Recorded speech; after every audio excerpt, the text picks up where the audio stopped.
everyone, this is Melissa, and I'm the talkative introvert. Happy October, everyone. It's officially spooky season, my absolute favorite season, and my favorite holiday.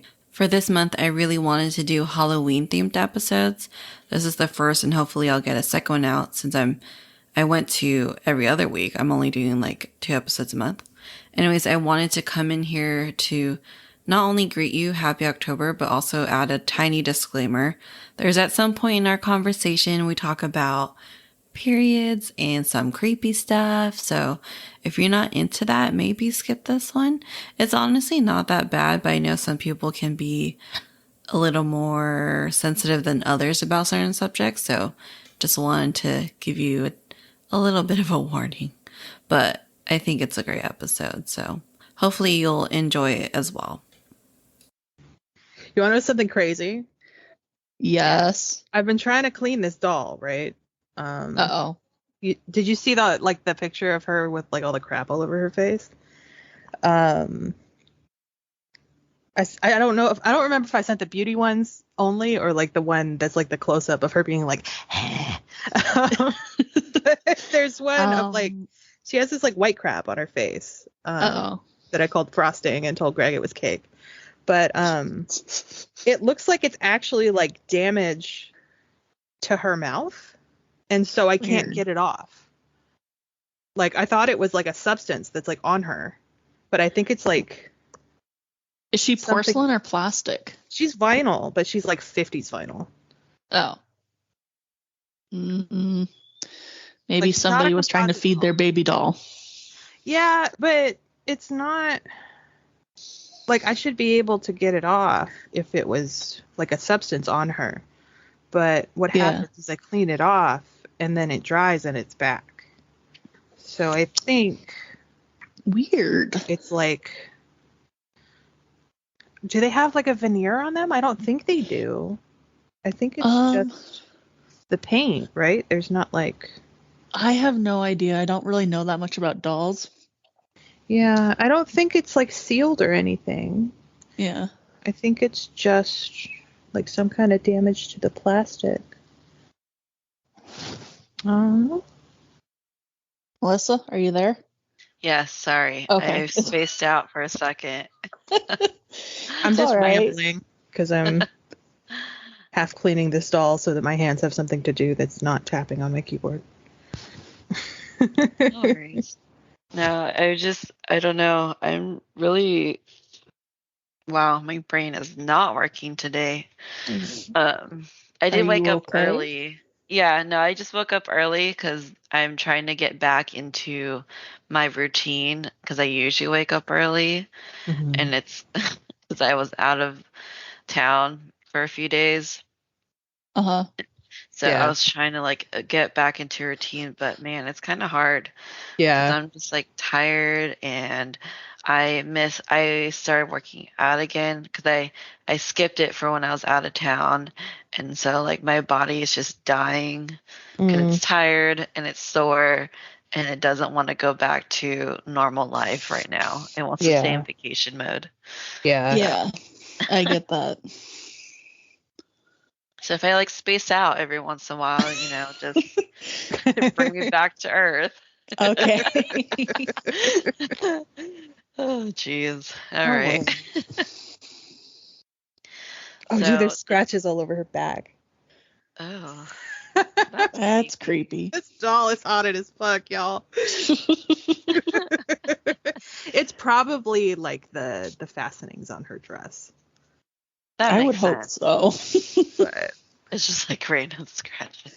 Fine. She's getting a bath. She's very happy. It's all good. That's good. It's like up and down scratches and then like horizontal scratches. And so I think it looks like a dress thing, like something that is fixed in place, moving back and forth. Oh, okay. So it's probably the snaps on the dress. Yeah. I just turned her over. She was just scratched the fuck up, and I was like, "Whoa!" I can't do dolls. Yeah. Yeah. I never really had an attachment to them. Like even as a kid, like I didn't play with baby dolls or anything like that. Yeah. I was mostly stuffies. Yeah, I had a ton of stuffed animals. Like, there was a little secret room behind my closet, and it was full of stuffed animals. I had baby nets. Baby nuts? Nets. Nets. Oh. Baby nets. It's what are you talking about? It's just like a net that has elastic on the side that you nail up on your wall and then fill with. Yeah. Those little triangle things, right? Yes. Yeah. I have no clue what you guys are talking about.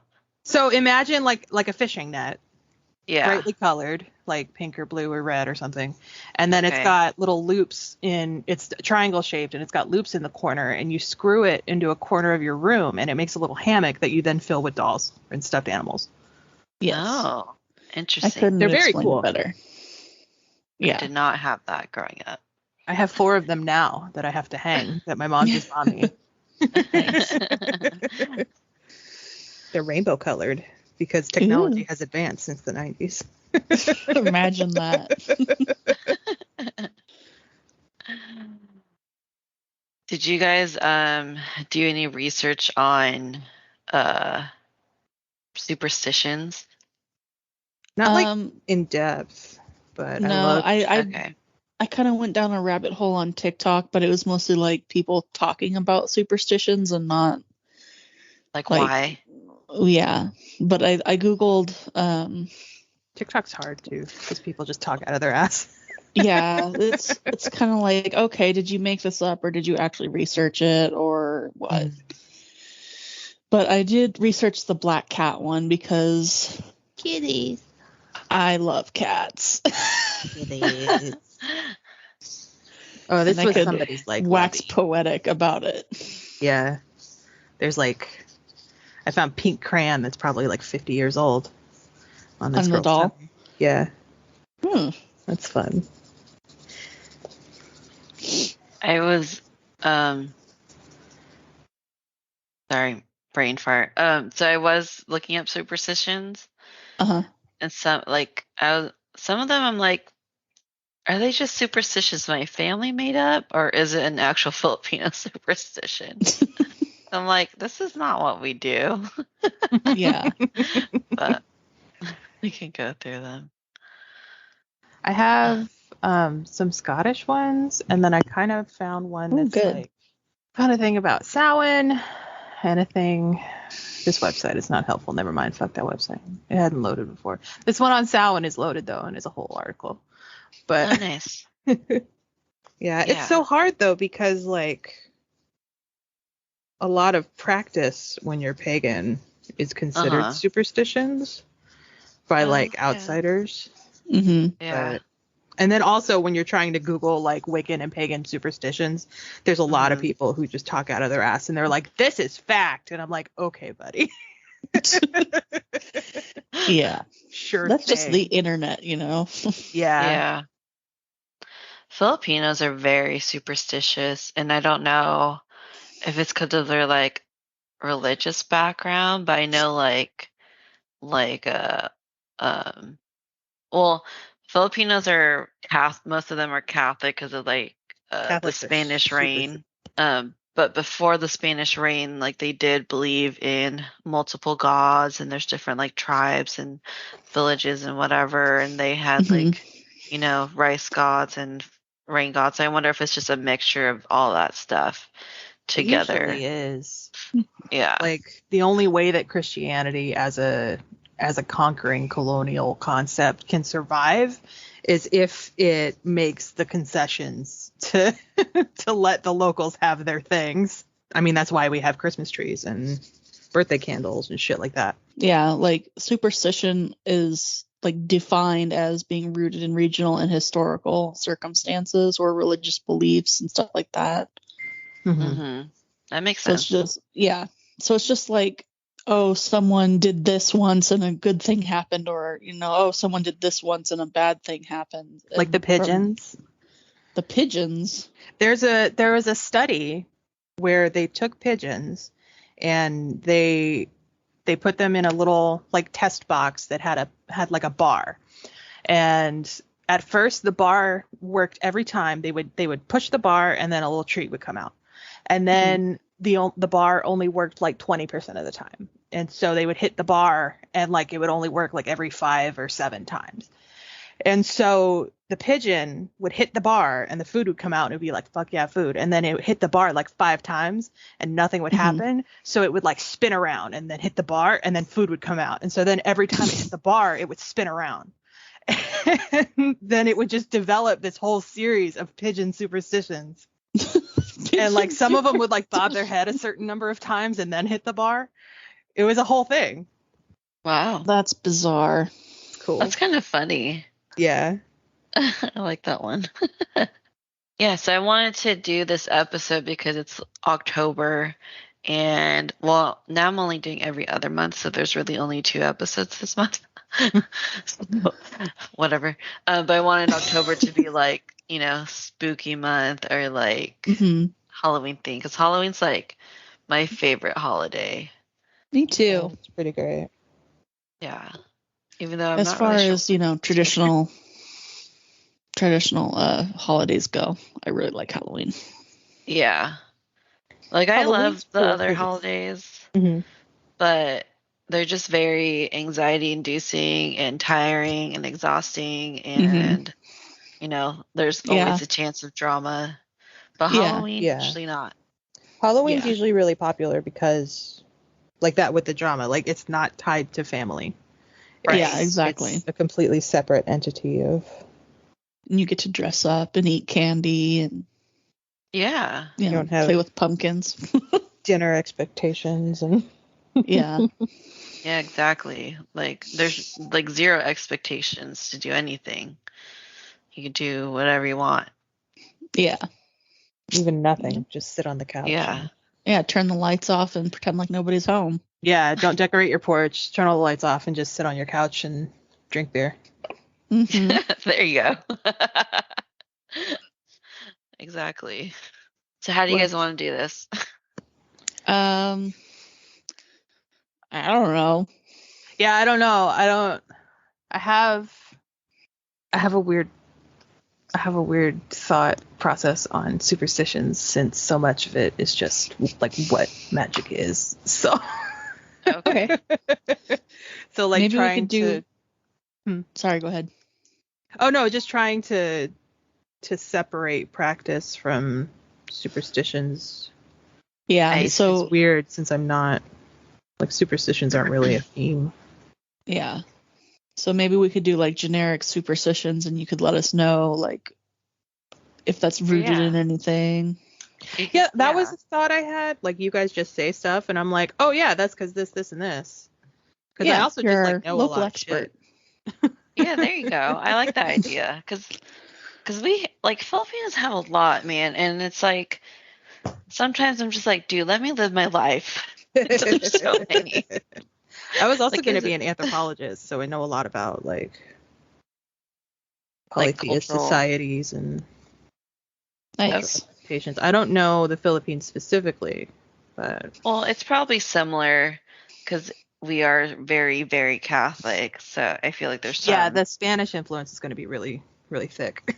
Yeah, so I have a feeling like it's probably similar to, you know, like Spanish, like Hispanic cultures, and you know, basically wherever the Spaniards decided to conquer the world.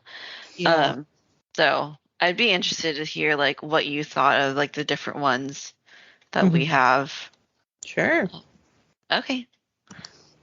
So that's what would be easiest for me. It's just reacting to yours, because trying to delineate like like historical practice from what like a Christian person would call a superstition. I don't have enough worldview that matches that, if that makes sense. Yeah, that makes I have my worldview. I don't know theirs all the way. Oh, okay. If that makes I know a lot about Christianity, but I don't know a lot about what's considered a superstition. Yeah, like naming something as a superstition versus... I'm explaining this badly. No, I get what you're saying.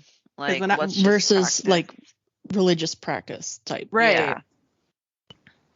Like crossing yourself or something like that. Yeah. And like I could be like broken mirror, walk under a ladder, black cat, but that's like That's a very terminal line of thought. Yeah. I'm like, all right, I got my 7 and I'm out of ideas. All right. Well, I'm good with that. Okay. That sounds good. Well, recently, my niece came to visit, and when I say niece, she's like older than me, so not like a little girl. Yeah. I have to like explain that to people because then I'll talk about my nieces and nephews, and they're like, "Aren't they a little young for that?" And I'm like, "Oh, no, they're very much adults, adult humans." Yeah, some married, some have kids, so pretty much adults. But she came to visit recently, and we were talking about my dad and her dad. So her dad is my brother, and they both died like exactly a year from each other. And my brother died before the pandemic, and so we haven't seen each other since then. So literally the last time I saw like all my family was my brother's funeral. Yeah. Yeah. Yeah. And so we were just like reminiscing, talking about stuff like my brother, and just talking about like all like the different stories and whatever. And then I was like, oh, those superstitions are really interesting, like the funeral ones. Yeah. Because any like all the funerals like Filipino funerals I've been to, I was just like really, really young, so I didn't like know anything about it and didn't hear about it. I just like whatever. But now that I'm older, like my family is telling me like, don't do this, make sure you're like, don't do that, like don't forget to do this, and blah blah blah. And I was like, what? Since when did we start doing this? But I guess I never really thought about it as a kid. I'm just like, because your just parents are just like, do this thing. Yeah, and exactly. You're like, I will do the thing. Sure, whatever you say, Mom and Dad. Yeah. Exactly. I don't know, man. When does food happen? I'll be here when the food happens. Yeah. Other than that, I'm 7. Pretty much. But so like the first things I know, like everyone wears black, right, for mourning. Like everyone wears black to a funeral. But the one color you're not supposed to wear, and I never really understood this, but you're not supposed to wear red during a funeral. And so, yeah. And so I never really understood that. I never asked. I just knew, okay, don't wear red. I mean, I don't really have anything red anyways, but I just no, don't ever wear red to like any funeral. Yeah. And what was the logic behind that? Any so at all? I Googled it. So this one website says red drives away the spirits of the deceased, not what you'd want to do when you're paying respects. The bright colors for happier occasions. Okay. Yeah. That makes sense. And then there's like some traditions where they're like, well, blood is red and we already know they're dead and we're trying not to like.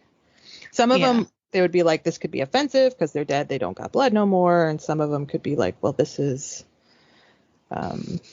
upsetting because they're dead and blood is. Maybe they died scary. in a tragic way and it was bloody or something like that. Yeah. But yeah, birth and death are some pretty superstitious times. Yeah, definitely. I don't really know any birth ones except for like the men get cigars. I don't understand that. Well, that's just like that's more like a tradition, right? Like a celebration. Yeah. Yeah, that's just like, we did it. We made a kid. I didn't do any work, but I'm the king. Here, I'll look up birth superstitions. I know that like in Scotland, there was a woman who was one of the midwives whose job it was to make sure that every superstition was adhered to. I know for Philippines, like if you drop a fork, it's a guy, and if you drop a spoon, it's a girl. Yeah, there's the thing where you hide a spoon under one chair and a fork under the other chair, and you just sort of gesture, please sit, and whichever one they sit in, it's a boy or a girl. Yeah. And like the way, I forgot, but something about like the way your stomach looks, you can tell if it's a boy or girl. Oh, if it's like high. Yeah. Yeah. Okay. But I don't know if that's true. No, it's not. No, everybody Babies carries move all the time. differently. Yeah. Yeah. The entirety of your internal organs have been moved. So your abdomen has been torn apart and your organs have been pushed aside to make room for this creature that likes to spin around in circles all the time. Little parasite for 9 months. It's precious little parasite bean. Yes. So I don't really know about the birth ones. Let's see. Scottish superstitions associated with birth and babies. The Howdy, Howdie, is the lady whose job it was to make sure that everything was attended to for superstitions. So any knots in the mother's clothing had to be undone.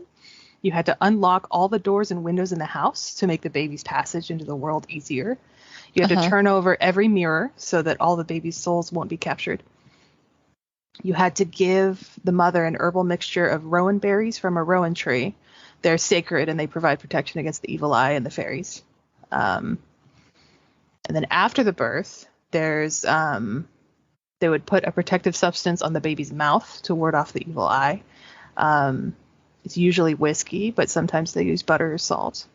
Every woman present at the birth has to take 3 spoonfuls of a mixture of oatmeal and water to bring the baby strength and good luck. I read that they would give that to the baby, like after the colostrum. Oatmeal? Yeah, it would be really watered down oatmeal and water. To just so make just like whey. Yeah. Just like this bare paste. And then they would bury the afterbirth and plant a tree.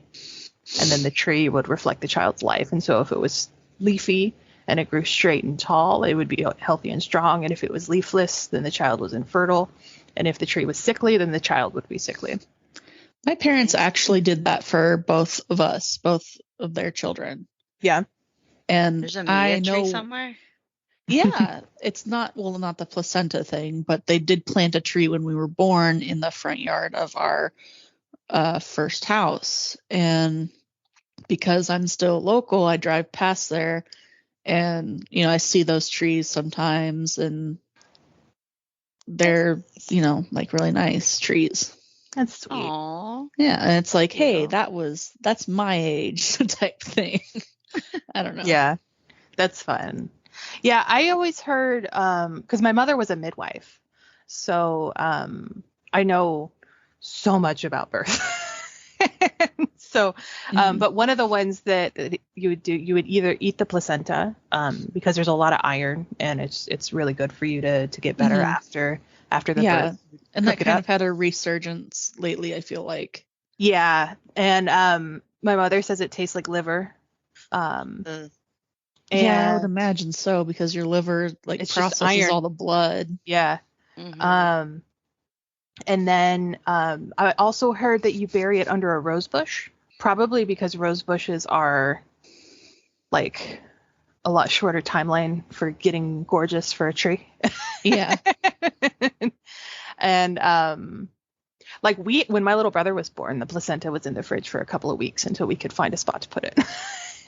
Yeah. It was just in a freezer bag wrapped up in paper towels. And then they do a thing now that's really unsafe where, or they did in the early 2000s. I don't know if they do it anymore, where they would keep the placenta on the cord. Yeah, I've safe seen that because it leaves this channel for this infection to come down into the baby. Yeah, that just seems like common sense, though. Yeah, but people are like, it's the healthiest. It gives them the maximum amount of nutrients. It's like that's not. Like they've had 9 months of nutrients. Well, you could wait until it stops pulsating. You want to do that. Mm-hmm. Okay. I don't know if you guys have ever been to a live birth before. No, I haven't. They're super neat. But I mean, besides my cat that had babies. That's a little different. It's not super different, but it's a little different. Yeah, it's different enough. Yeah. The cord is all like, it's kind of like a telephone cord. So it's super, super, super thick. And it's got this very, very bright blue vein going down it. Mm-hmm. And then over the course of like half an hour to an hour, the blood, because it's no longer connected to the mother and the uterus, it's not getting its own blood supply anymore. But it is one way, and so all the blood goes into the baby, and then it like deflates, and that's the point at which you cut it. Okay. And it's really rubbery. But if you like wait too long, that can become like septic, can't it? Like days. Okay. Not like, yeah. People like leave it on until the umbilical cord falls off, which is like weeks. That's not good. So you want to trim it. I wouldn't want anything like that connected to my baby, you know. Like, they would put them in like little knitted pouches, and like, oh god, that's not safe.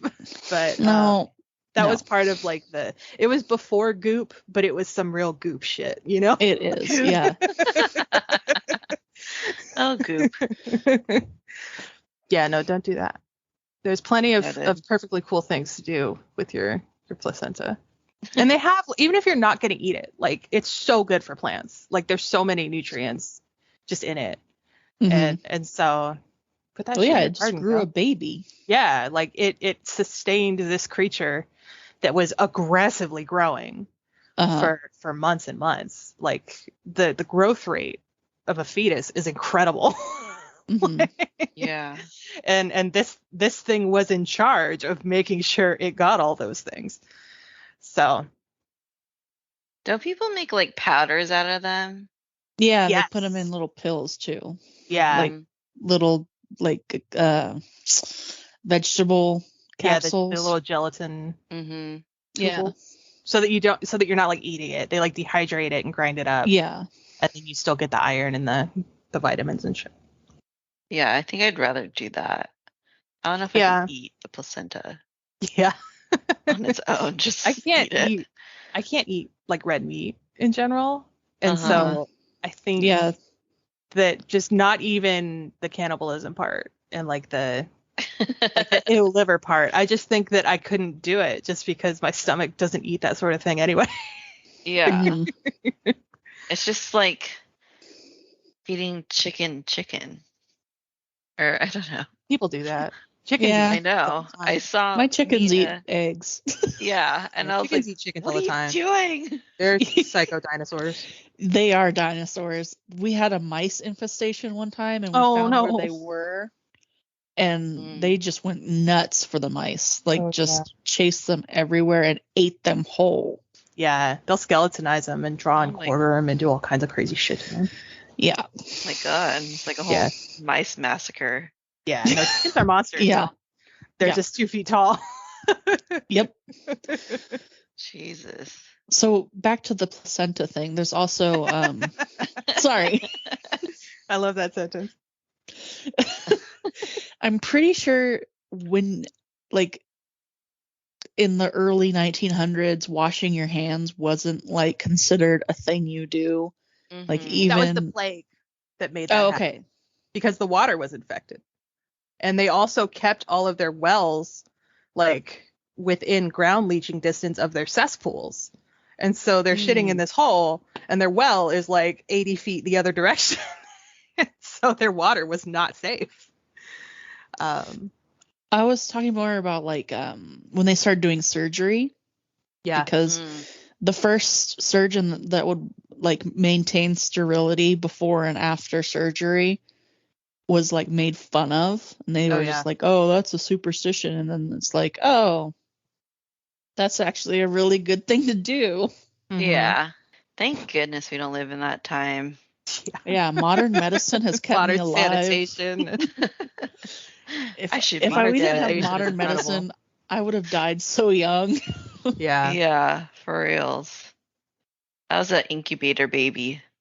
Yeah. Oh. Were you early or just needed help? I don't know why that was funny.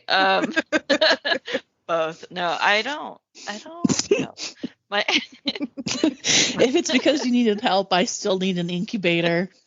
Yeah. Where's my adult incubator? No, my mom wasn't supposed to have me. She had a hard time with her first two. because I think the first one died like months after it was born. And then she had complications with my brother, almost died. And so the doctor like urged her not to have another baby. But then here I am. Yeah. And then she like, tied her tubes after that. Yeah. Yeah. So it's, I don't know. She was just, maybe her body wasn't fond of children. I don't know. Sometimes it just don't work out. I guess you could say pregnancy's fucking hard. And like I'm sure people don't talk about it, but pregnancy is a nightmare. And and like pregnant women aren't allowed to talk about it. And some women just their bodies just aren't compatible with it, and it just doesn't work out. And it sucks. It's terrible. I wonder if I'm infertile, because a lot of people in my family, like, that's a problem. Yeah. Like, some people are just popping out babies left and right, but some people just can't. So I'm kind of curious if I am. Just remember that you want to try for at least a year to 18 months before you give up. It's hard and it sucks. But a lot of people are like, it's been 3 months. And that's like, that's nothing. That's like 3 tries. In terms of periods and health and safety and stuff, like for that, it's, you have to try. Yeah. Which brings me to another superstition, actually. Yeah. Okay. There are period huts. Yes, the red tent. Yeah. Yeah. Mm-hmm. That they still do it, actually. I mean, in some countries. Yeah. Yeah. Where they send women during their period because they deem them to be unclean. Well, some of them are a lot more, what's the word that I want? Like, I'm not going to find that word and I'm so upset, but the malicious, maybe. Like, some of them are more malicious in the way of, like, you're dirty, you can't look at us. And that's really true. But there are some where, like, you don't want to fucking look at people when you're on your period. And so, like, it would just be this house at the end of the village. And you would just go and be with other women who are on their period, and you're probably pretty synced up because your diets are really similar and like your activities are really similar. And so it's probably like most women are in there at about the same time. And you just, which would be kind of fun. To be honest. And you just chill out for 4 days with no dudes, like rubbing each other's shoulders, telling all the gossip. That would be nice. Like that version, I like. Yeah, the other one is really gross and upsetting. But yes, it is. But the one where it's just like being on your period, like pregnancy, being on your period is fucking hard. And we're not allowed to talk about it. It's exhausting and it hurts. And you need to sleep a lot more. And you have to poop a lot more. Well, apparently you don't actually have to poop a lot more unless you're eating more, of course, then you would actually have to poop more. It's just the contractions in your uterus makes it feel like you have to go to the bathroom. I read this somewhere. It there's that, but it also, you're not digesting as much as you would. Yes, so that's also another part of it. Through you. You're not actually pooping more, you're just not absorbing as much, and therefore you are pooping more. Yeah, but it's not like the normal poops, which is why they suck so hard. And you're not getting as many nutrients, so you're fucking tired. Yeah, just exhausted and not to mention sick. all the iron that you're losing, carrying all the oxygens out of you. Speaking of iron, why does that supposedly protect you from like bad things? Does anybody know about that? Like werewolves, fairies. Well, werewolves are silver. And it's because it's considered a poison of the blood, and silver is a very clean metal. Iron with fairies. Let me double check. While you're checking that, I was reading, I just stumbled upon, like, I was trying to figure out, like, why we do these weird, like, funeral superstitions. And there's one on the list that says, don't go to a funeral if you're on your period. And if you do, apparently you'll have foul-smelling menses for months. Oh no. What? Yeah. That sounds like some misogynist bullshit. Yeah, that just sounds like some crazy guy. You want to know what's really interesting? Actually, periods I can also talk a lot about. So the way that modern pads are designed is to encourage higher blood flow. And there's something in the pads that makes them smell. So if you switch to cloth pads and a cup, it doesn't smell. Oh. Huh. And I've been on cloth pads for more than 10 years now. Like I was in college when I started them. And yeah, it doesn't smell. And they're not like in your trash can because you put them in your sink and you rinse them out and then you put them in the washer. Yeah. Like the smell completely goes away. And your periods also get shorter. What? Yeah. Like my period when I was on regular pads was 5 to 7 days. And then when I'm on birth control now, so it's completely different. But when I wasn't on birth control, it cut down to 3 days. It would be 2 really, really heavy days, a light day, and then it would be done. Wow. Interesting. Just because I switched pads. Wow. Nice. Isn't that shit crazy? That is pretty crazy. Good to know. Because I was thinking about the cups. Yeah. I love me my too. cups. It's supposed to be like better, easier, better for the environment, better for you. It's just like a good all around. Yeah. Yeah. And unless you like are a gusher, you only have to change them like A a couple gusher. times a day. Some people really, really flow. Put a warning before this episode starts. Yeah. No. Don't like talking Oh, about sorry. The dogs have been summoned. Puppies. And they're done. Anyone who's seen the 2014 movie Maleficent knows that iron burns fairies, because that's our only point of reference, apparently. That's ridiculous. That's the only point of reference that most people have. That's funny.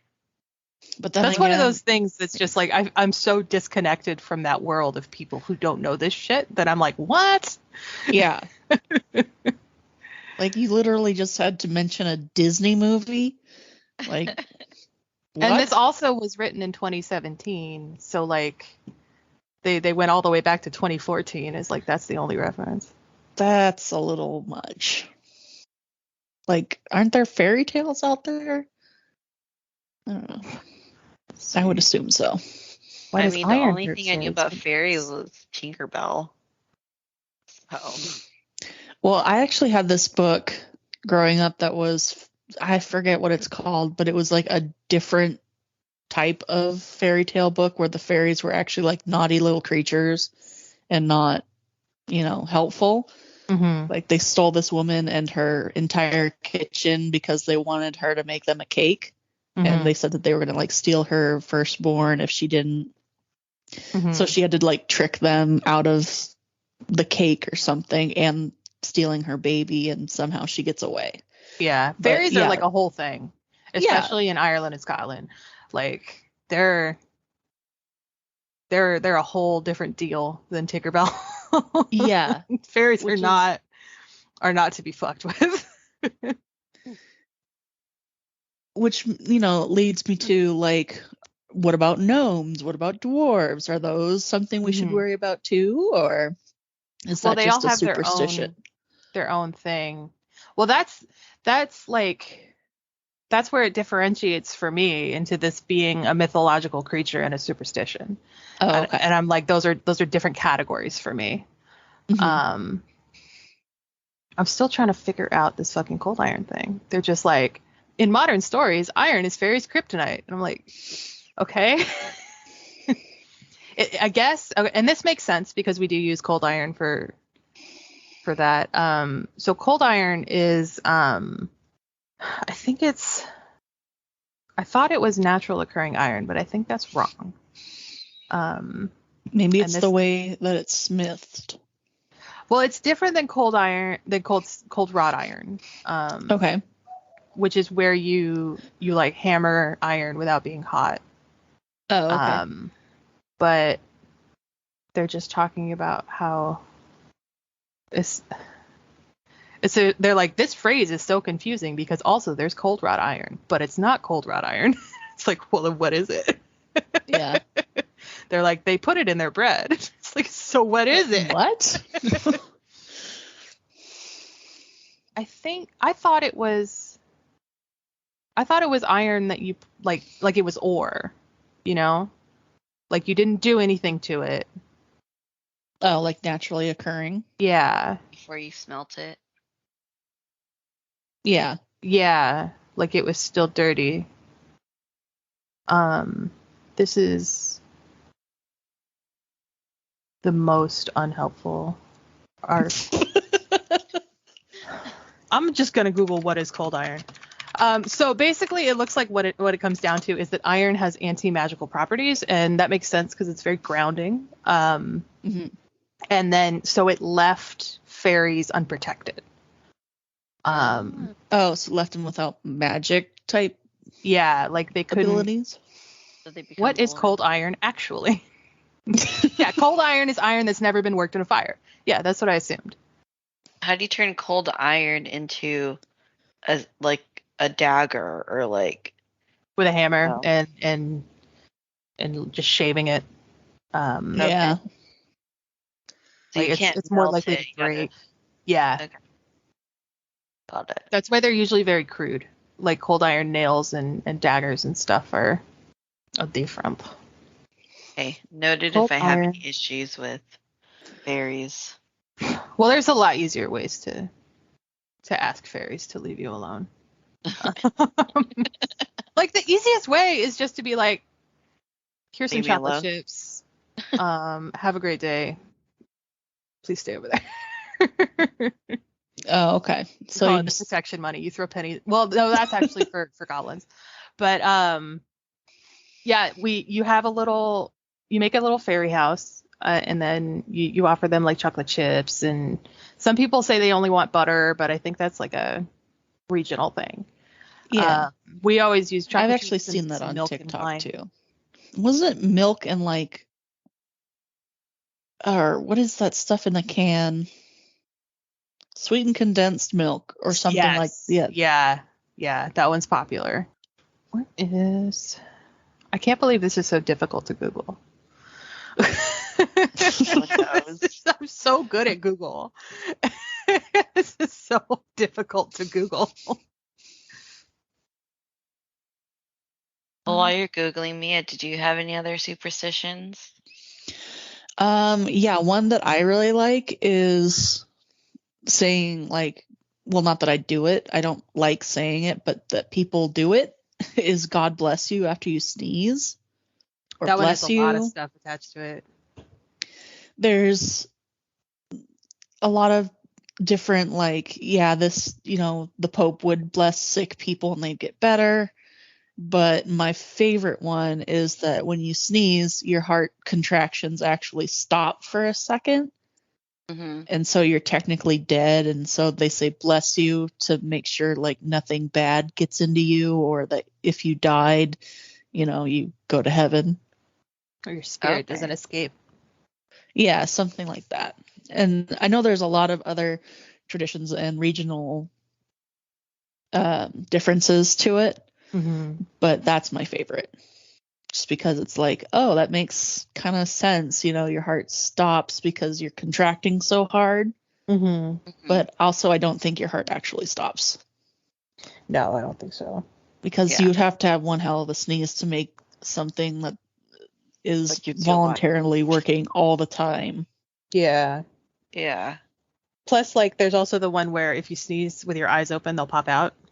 Yeah. Not true. That's not a thing. Yeah. I mean, they might bulge a little bit because you'll feel pressure, but they're not going to pop out unless you have like unless they've popped out before. Yeah, like if you have like severe trauma to your eyes. Yeah, your ocular circles have to be real broken. Yeah. Yeah. It's just weird to do that because you would have to purposely keep your eyes open when you sneeze. It's very difficult. Yeah. The Mythbusters, it took them a bunch of tries. Yeah, and it's like someone's like holding your eyelids open for you or something. Yeah, I can do it when I'm driving. That's a good skill. Yeah. Like I'll go out of my way because I used to drive on like shitty back roads. Like I learned to drive on shitty back roads, and then I had to drive to the mine on shitty back roads, and so I needed to be well aware of all the things happening in front of me at all times. Yeah. So when I'm driving, I can sneeze with my eyes open. I could probably do it normally, but I don't really have to. So Yeah. What a skill to have. Put it on your resume. I was gonna say that. Oh, that's funny. Did you have another one? I mean, I always like talking about black cats and people's superstitions behind them. Like a black cat appearing or crossing your path is bad luck, but it's good luck. Yeah, exactly. I feel like cats are so beneficial, especially like when the plague happened, everybody was superstitious of black cats, so they ended up killing a bunch of cats, which kept the rodent population in control, which made the rodent population explode. Yeah. And what was the plague transferred by? Fleas on rats. Mm-hmm. Yeah. So a bunch of people died because of superstition. Mm-hmm. And cats in general just like are super cool. But they're super cool and they're super helpful. Yeah, and like if they keep the rodent not anymore, population like down, with the birds. Cats should not be allowed outside in modern days, but before like modern pest control, they were pretty great. Yeah. They were very necessary too, like to keep the rodent population in control, especially when they didn't have like metal barrels to keep their seed in or you know, stuff like that. Yeah. Any sanitation practices whatsoever. Yeah, exactly. Yeah. No, cats traditionally in like at least what I've always worked with pagan wise is like a black cat crossing your path isn't that it like it's a shift in luck, or like maybe the cat's trying to tell you that you're on the wrong path. And so like I think it's Japanese, but I know it's in other places too, where like if a cat crosses you, if you follow it, it'll take you somewhere else, like usually another realm or something. There's movies about that, but like following like cats is fun. And usually if a cat is like, hey, come follow me, they got some shit to show you. Yeah, they do. Like cats don't just walk up to you and be like, hey, yo, come here. Without having attention. Very, most of the time, keep to themselves, not antisocial, but like they have their own thing going on. They trust their tribe. Yeah. Have you heard that thing about how, well, I guess if you don't know a lot about fairies, it doesn't really mean a lot. So within the fairies, like traditionally, like when they refer to them as the fair folk or like the little people and stuff like that, because referring to them as fairies calls them, and you don't necessarily want fairies hanging around. But if you needed something done, you would appeal to the fairies, and they may or may not help you. And so people compare that to when like a squirrel or a chipmunk, if they get stuck in something and they come up to humans and are like, hey, can you help me? And like the human might suck or the human might help them out. And so you can compare that to how people generally interact with the fairies. They're like, those things are bigger than me and smarter than me and really scary. And they have unworldly powers that I cannot conceive of because I am a squirrel. But maybe they'll help me. Because I am a squirrel. Because I am a squirrel. Fairies could be like a whole hours-long conversation. Yeah. Yeah. That'd be an interesting one.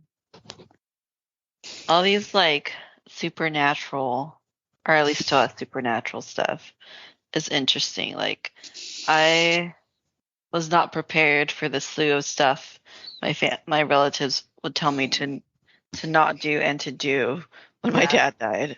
Yeah. I was like, hold on, give me a second. Yeah. Yeah. Like in the olden times, they like covered mirrors and that's one of them. Made sure they had a wake, and you have to stay up with the body. Basically. Well, that was also because like people didn't know what comas were. Yeah. And so like they might wake up and be fine.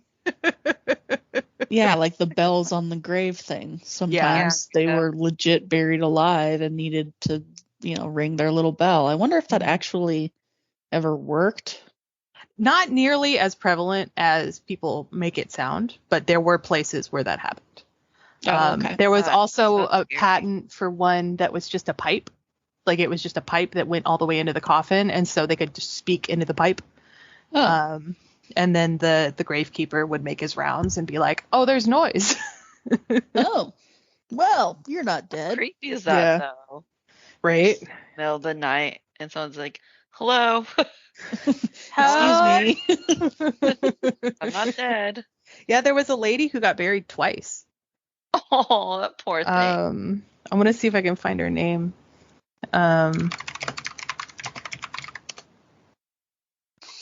The lady that lived once but was buried twice.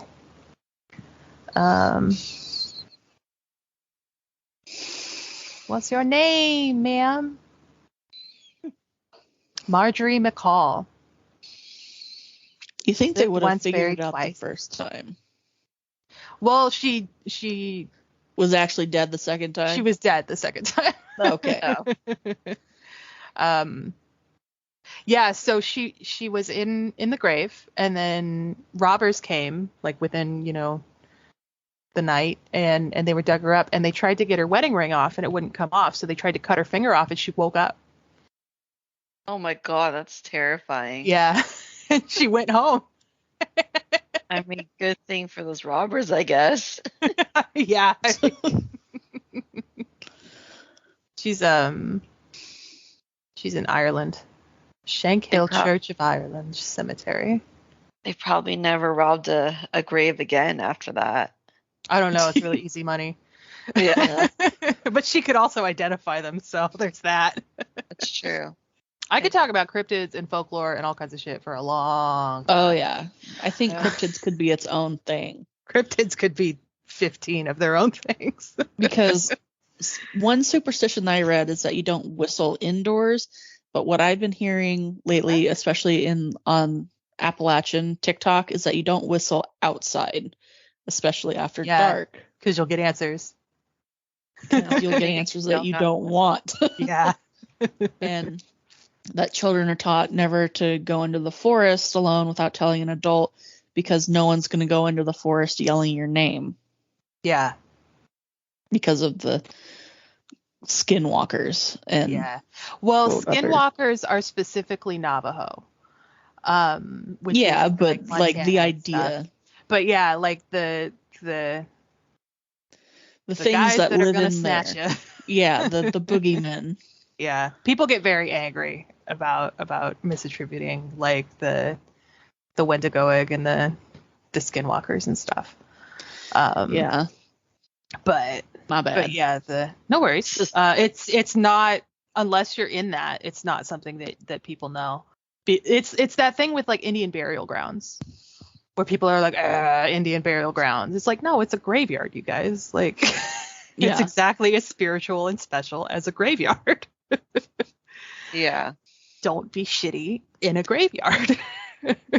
Yeah, be respectful, because it's people's loved ones, and that's where they're buried. These people had lives, and this place is sacred. Yeah. Don't be a shitbag. Don't build your houses on top of it. Yeah, kind of rude. Another thing that my family was like talking about is, so for any Filipino event, regardless living or dead, there's always food, which is like, common all over the world. Obviously, food is just like a common thing for everybody. Mm-hmm. Yeah. But one of the things they told us not to do is bring the food home, because the food is supposed to be like for there and for the dead. And then if you bring the food home, you're essentially inviting spirits back to your house, or like the dead back to your house. That makes sense. I feel like there's a rational idea behind that, but they just kind of cloaked it in superstition. Well, it also, when you live in a polytheistic society and an animist and like spiritualist society, like that's a very real thing that like happens. Like you're like that kind of worldview is so prevalent. that it's just respect. Like you want to care for it. And and understanding, like, I made these food for you, my loved one who is now passed. I don't want to take it away from you. And I have said that this is yours. And so you're like, oh, well, let's go where it goes. Yeah. This is mine now. I'm going to follow it. My question is, what do you actually do with that food, though? Like, I know you leave it out on like an altar or something like that, but I mean, eventually you have to do something with it, right? Well, for us, we we had the guests bring it home.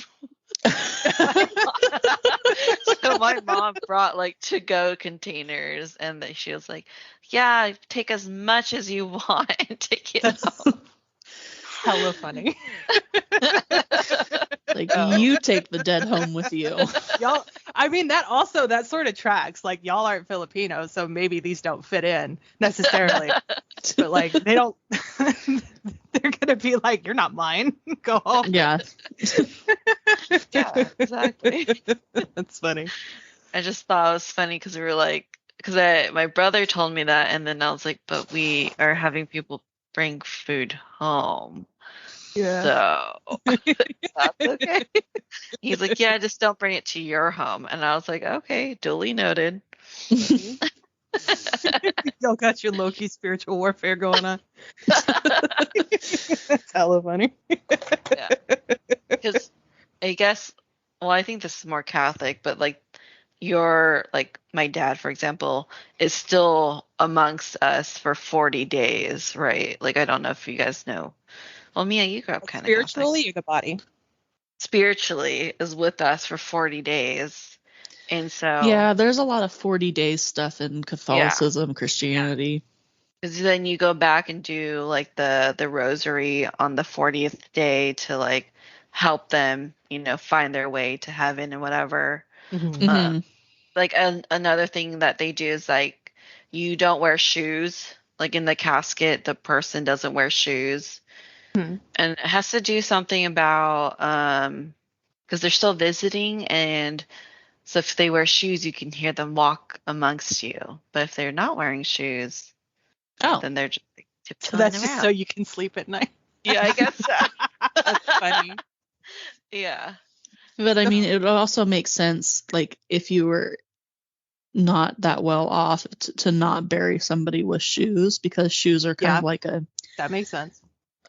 More expensive item. Yeah. You need those. Yeah. The 40 days and 40 nights thing is Judaism has a lot of really heavy numerology. And 40 days and 40 nights generally means like he did it until he was done. So like when Jesus goes off into the desert for 40 days and 40 nights, it probably wasn't 20 twice. It was he was there until he was done. And so like it rained until it stopped raining. Oh, okay. And it was a long time. And so the 40 days and 40 nights is just in general, it was a while, and he did it until he felt that he was done. So interesting. That's where that comes from. Why 40 specifically? It's a generally Lent, large I number, think. and it might be Lent. Something, I don't know. Back in the day, people lived to 40, and that was like old. I don't know. That's not true. That's hella not true. I know. People lived well into their 70s, if not way later. But the infant rate was so high that it was skewed ridiculously down. If you lived to 12, you were probably living into your 70s. Well, that's good to know. Yeah. Me with my misinformation left and right. That's okay. I mean, there's, whatever. Yeah, it just says it means a long time. When it was used in terms of times, it meant a long time. 40 days and 40 nights just means a really long time. Okay. Yeah, because 40 is what's significant. Isn't it like from Ash Wednesday, it's 40 days until like Easter? Mardi Gras. Oh, Mia. I thought Ash Wednesday was right next to Easter.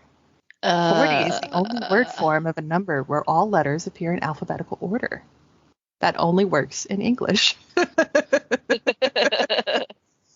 It represents a period of trial, probation, and chastisement. Oh, okay. So I have to go, actually. Oh, okay. Is that all right, or should I rearrange plans? I mean, you do you, boo. Whatever you need to do, that's up to you. I'm not gonna tell you. Well, I just had plans at 1, and it takes a half an hour to get anywhere, and I wanted to have lunch first. Okay. Yeah, you could go. I'm not, Okay. You're not forced into Sorry. this. No contract. But now you'll be alone with me. Yes.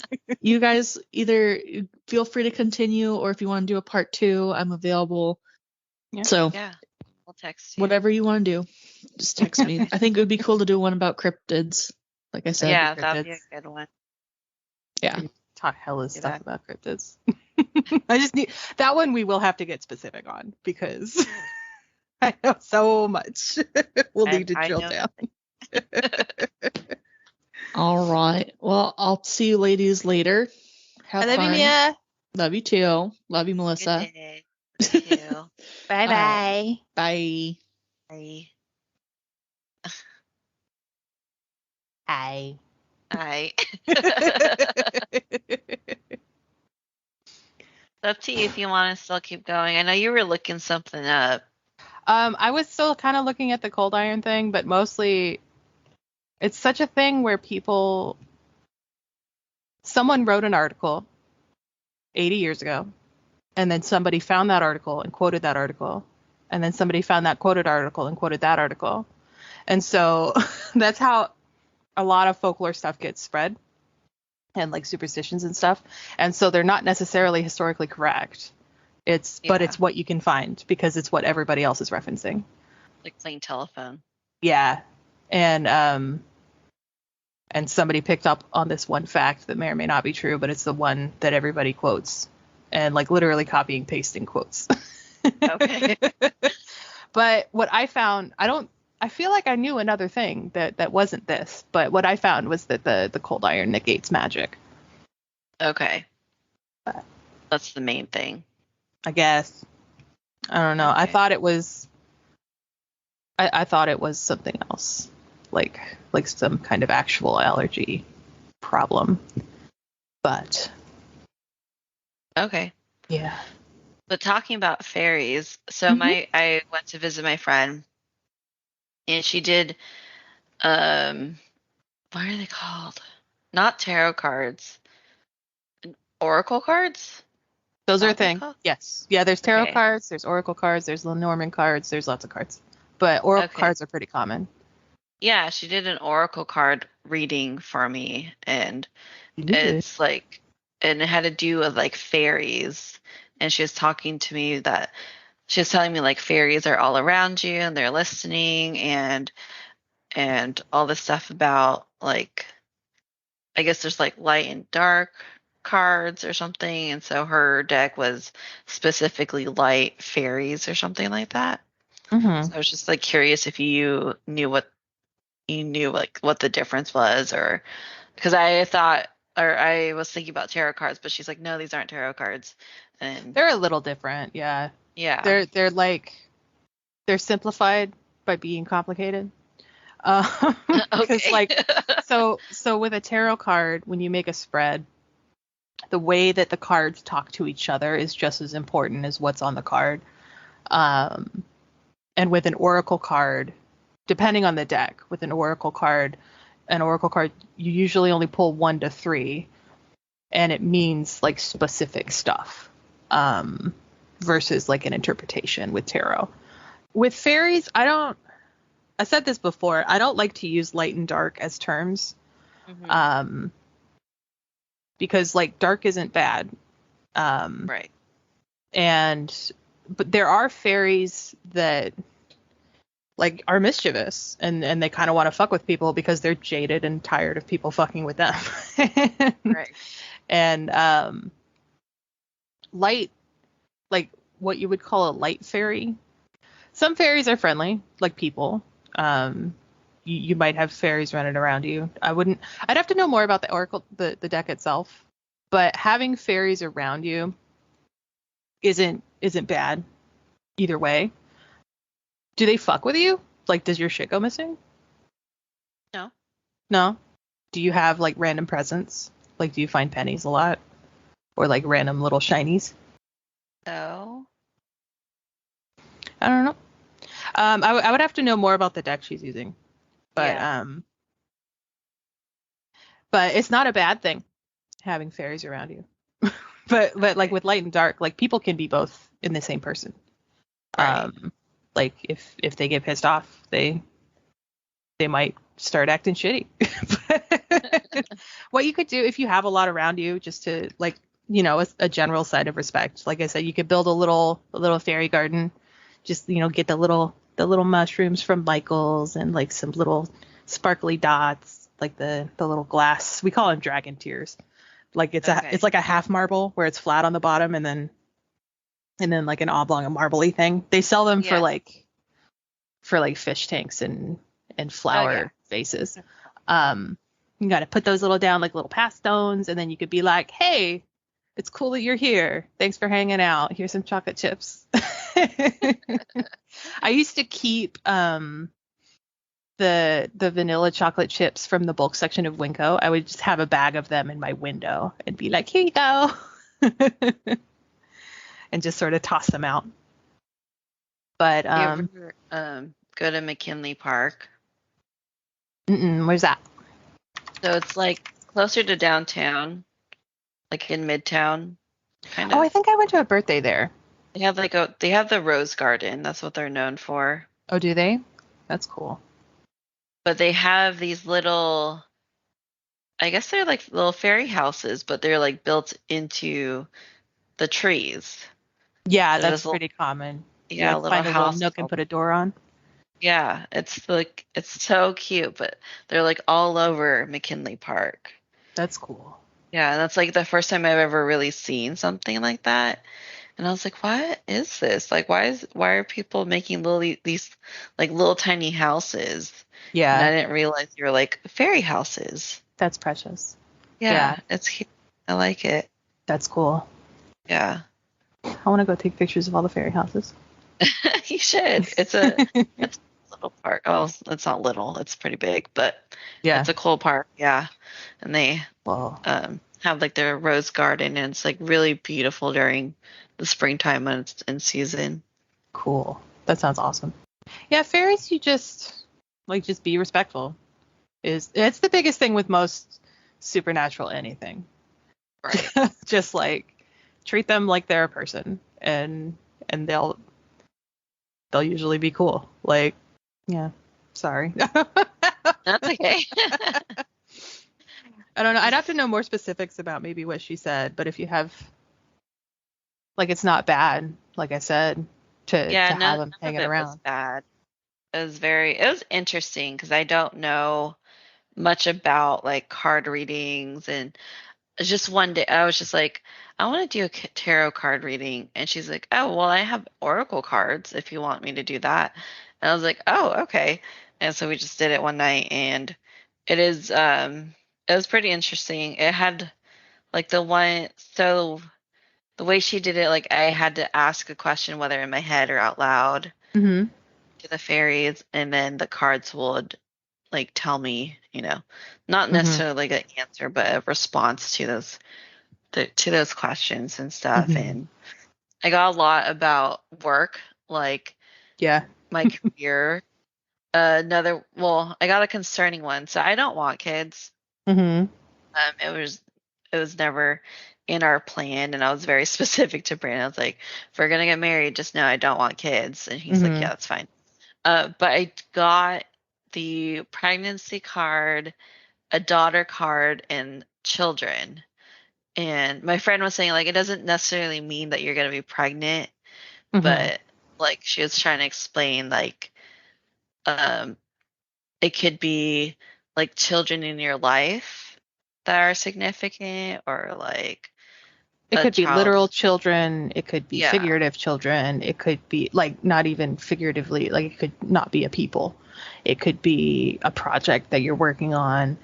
It could be a pet. it could be a lot of stuff. Pregnancy usually in like that sort of thing, unless you're actively trying for babies or like literally a baby is on the way, because like some women don't keep up with that sort of thing. And then they're like surprise pregnant. Whether they got lied to about their fertility type or they miscounted on their days or something like that. Like it could literally mean a baby, but it could also mean any number of fertile efforts that you are putting forward. So like if you're working on like the podcast, if you were like working on a new project for the podcast, or if you were working on a new avenue for your work, something like that, it could be lots of stuff. That's good to know. Yeah. If you don't want it to be kids, you don't have to let it be kids. Okay. I was like, I really hope I'm not pregnant right now. Yeah. I was like, what are they trying to tell me? Yeah. No, it doesn't automatically mean a baby. It could just mean like you become a mentor of someone, or it could mean not a person at all. Are you getting a new puppy? Brandon does have like puppy fever. I was telling her that. But man, dogs are hard. Dogs are hard. They're expensive, and you gotta train them, and they need space, and they need constant attention. Yeah. That's why I have cats right now, is that I can't give a dog the kind of love and attention that it needs. I can give it the love, I just can't give it the activity that it requires. Right. Yeah. I know I have to like always make sure I walk my dog or play with him. Like they're very needy animals, which I mean I love. I would never give up my dog or anything like that, but no, just having another one. But God, their work. Yeah. I know. I would love to have a cat, but I'm allergic to cats, unfortunately. That sucks. Yeah, it does, because I think they're cool. Cat people that have allergies are funny, because they're like, oh yeah, no, I can't breathe, but I love them, and they're not going anywhere. Yeah, my sister gets like a special like allergy shot. Yeah. Every like how often, just so she can have her cats. Yeah. Like man, that's just live on Benadryl, stuff like that. Yeah, exactly. Yeah. Yep. But she loves her cats, except she doesn't have any right now. Aw. Yeah. But she's always had a cat for as long as I can remember. Cats are cool. My cats are 12, and I've had them since they were about 10 weeks old. Cats live pretty long, don't they? Yeah, they can live into their 20s. It's not uncommon for them to kind of peter out in the teens, but they can live into their 20s. I think the oldest one on record is 29. Wow. That's a long time. Yeah. Or maybe it's 39. It's ridiculous. Yeah, that's super long. I mean, that's good. Mm-hmm. They seem, I don't know, because they keep themselves occupied, and you don't really have to worry about their exercise or whatever. Yeah. I feel like, I don't know. They're pretty self-sustaining. Yeah. You want to play with them and like tire them out. Like they have their own amount of activity that they need. But they're also like down with just sitting on the couch with you. Yeah. But they're also like deceptively needy. My cats come in and yell at me after 9:30 if I'm not in the bedroom. Oh, how funny. They're like, excuse me, ma'am, it's bedtime. Oh, that's cute. They will straight up yell at me. Yeah. Or because I've been like home for almost 2 years now. If I am not at my computer or in the TV, Mimi will find me and yell at me until I come sit down so that she can sit on me. Oh, how funny. Yeah. Yeah, I used to like have a bad view of cats because like they don't do anything, they don't love you or whatever. They're such like squishy, lovey sluts. Like they are just like the googliest eyed, so in love with you. Like once they pick you, it's like a high school crush. Like they're obsessed with you. Oh, that's cute. They call him the tsundere the tsundere creature, which is like a Japanese trope of the girl who's like, it's not like I like you, okay? I'm just sitting next to you as a coincidence. Oh. So that's what cats are. That's funny. I like that. It's not like I like you. I'm just obsessed with you. I need to be with you at every second. It's a coincidence that we're both on the same couch. Okay. Yeah. I would love to have a cat. I wish I wasn't allergic to them. Yeah. Some people can make it work. And some people also, if you have an indoor cat, like you never let it outside, which you shouldn't do anyway, because they're an ecological nightmare. But if you have a strictly indoor cat, sometimes it's not a problem. Or if you get a naked cat, they're cool. Little house goblins. They're fun. Aren't they like super expensive? They can be, because usually they're breeders, and they'll charge like hundreds and hundreds of dollars. But it's also a cat that's completely hyperallergenic. Like, and to some people, that's worth it. Sphinxes are really active, though. They need shit to do. They will get into everything. But they're naked and they look like little goblins. Funny little goblins. Yeah, I've never seen one in real life, but I've seen them like on TV shows, and they're funny. You have to bathe them, and some people don't, and so people think they're really stinky and gross, and that's because you have to like watch them because they don't have fur. Yeah, they don't have fur to like distribute the oils in their skin, and so you have to. I think it's like once a week or something. You just give them a gentle little bath, and then they smell like they don't smell any more than people smell. I mean, you know. Yeah. Oh, interesting. Yeah, I didn't know that was you had to do that on a regular basis. Yeah, the naked cats need baths. And some cats are just really bad at washing themselves, and you have to wash them anyway. I don't wash my cats. My cats are good. They don't get stinky. But so are you doing anything for Halloween? I don't think so. What day is Halloween? Oh, Halloween's a Sunday? Yeah, no, they're gonna play D&D. We're not doing anything. Oh. I think they're all cosplaying their D&D characters, and I will probably be on Minecraft with my brother in Canada. Oh, so you don't do the whole D&D thing? Not with that group. It's the whole thing. But okay. It was negative. It is no longer negative. Like they've moved well beyond the toxic people that were in that group. But good. But I no longer play with them. But my boyfriend and then my brother who lives with us are both in that group. And so I started on Sunday nights while they're playing. I started talking to my other brother. I have 6 of them, but the one in Canada, I talk to him. We have a date every Sunday. Oh. Yeah. Talk on the internets until he's done talking, and then we go our separate ways. So there's 7 of you total? One of them is my dad's, but in my mom's side, yeah, there's 6 of us. Wow. Yeah. I'm the only girl. Dang. Yeah, Yep. it was just me and my brother growing up. But I have 3 other siblings, but they're from my dad's first family. Yeah. Separate generations and stuff. Yeah. Well, they're like way older. Like my sister's the same age as my mom. Mm-hmm. So that's why all my nieces and nephews are my age or older. Yeah. Yeah. Yeah. My mom's like that. That's like we came in sets. There's the born in the 70s, grew up in the 80s set, and then there's the born in the 90s, grew up now set. Nice.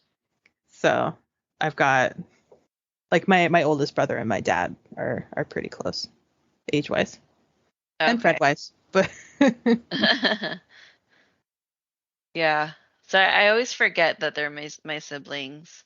I always forget there's 5 of us total, but really it's me and my brother because they're more like my aunt and uncle. Yeah. Like that kind of relationship. Yeah, like age-wise and location-wise, once they're already out. Yeah. Like by the time I was a teenager, all my older brothers had moved out. Okay. So it was just functionally, we were just a 5-person family. Yeah. Yeah, that makes sense. Yeah, because my siblings were already married and having or had kids, so they were like never really. There was never that sibling relationship. Yeah, they were off being adults with lives that they had to deal with. Yeah, it's closer. Like my nieces and nephews are more like my cousins. Mm-hmm. That's like how we used to refer to each other because people would get so confused. Yeah. I did go to high school with my nephews. Yeah. Like, yeah, that's my aunt. And they're like, okay. Not sure how that works, but all right. Yeah. Well, cool. I feel like I'm learning more about you every time we talk. Did I tell you my ex called me an audiobook once? Yeah. Yeah. Apparently it's an ADHD thing where you overshare. Oh, is it really? Apparently. I mean, I just always was that, but I guess it's a symptom of ADHD. So, hooray for that. Yeah. Well, I was telling my friend, like not in a narcissistic or egotistical way, that I do like talking about myself, but that's because like I like talking about things that I know, and myself is what I know most of. Yeah. Right. So that's why I like talking about myself. I mean, that's what stories are available. I mean, but it just sounds like narcissistic, like, oh my God, like I want to talk about myself, only about myself. But it's like, no, it's just that's the subject I know most about. Especially now, like nothing else is going on. We're sitting at home. And like some people are like, there's a pandemic, and some people are like, it's over. And like, but otherwise you're just sort of like just existing while the world is on hold. Like there's not a lot of other shit to be doing. Yeah, there's not much new to talk about. Yeah. You're just, I was like, here's my childhood. I straight up, like the most interesting thing I've done, I built a cathedral in Minecraft. It took me like 2 weeks, the end. That's the cool shit I'm doing. Oh, jeez. I haven't. My garden is dying because it's October. And oh, yeah. I know my mom's garden is like, basically, she's starting all over, I guess. Because I was like, what happened to your garden? Yeah. Yeah. I'm just letting it go. I stopped watering the tomatoes because like we don't eat tomatoes, but I grew tomatoes to make pizza sauce, and I have now filled 2 freezer bags to make my sauce. And so I'm done with the tomatoes, and I'm letting them dry out and die. And then I'll just pick whatever ripens in the meantime. And then I've got, on top of that, sometimes I just don't go outside because it's full of mosquitoes now that it's not 116. And so I don't want to get eaten to death. And so sometimes I just forget to water. But it's also cooler, so that's not as big of an issue. Yeah. But, like my melons are almost done. My basil's pretty much done. I don't think my peppers are going to set any more fruit. They're just ripening what they have. My ground cherries are dead because the pot that they're in is too small for them. Which is, it's a lot of work. It's ridiculous because it's like a 16-inch pot, but it's too small. It's like 4 gallons of dirt. It's too small. Jeez, that's heavy. Yeah. I should plant peas. It's pea time. Yeah, I need to start my garden. I haven't even started. I have like seeds and stuff, but I'm just been kind of lazy. Yeah. Like, I mean, my mom's retired, so it's not like she's got work or anything. But yeah, but she just did her final harvest, and then she's letting things die, and then she's gonna start all over next year because she wants to reposition everything. And make it a little nicer. And she made the mistake of growing. What does she grow? Squash.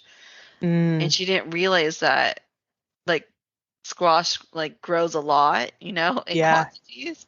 And she's like, I don't it's slow, know this. it's slow, it's slow, it's slow, it's slow, and then it explodes. Yeah. It takes like 160 days, and then it's like, here's 80 zucchini. Yeah. Because I went to her house, she just had this mountain of squash, and I was like, are you gonna eat all this? Like, why is there so many? And she's like, I didn't know it was gonna be so many. So she just like gave them to people, and then she started bagging them up and leaving them at her neighbor's front door. That's hella funny. Yeah. My parents, because their house burned down, so they had to move. They got this house that came. It's like a big old ranch, and then it's got like a smaller, like a mother-in-law property kind of thing. So there's like a house inside the ranch, and it had a whole, like a big garden with raised beds, and it's a couple hundred square feet, maybe bigger. I don't know how square feet works very well, but but they've got, because it was clearly tended until about June or July, and then it's been growing over since then.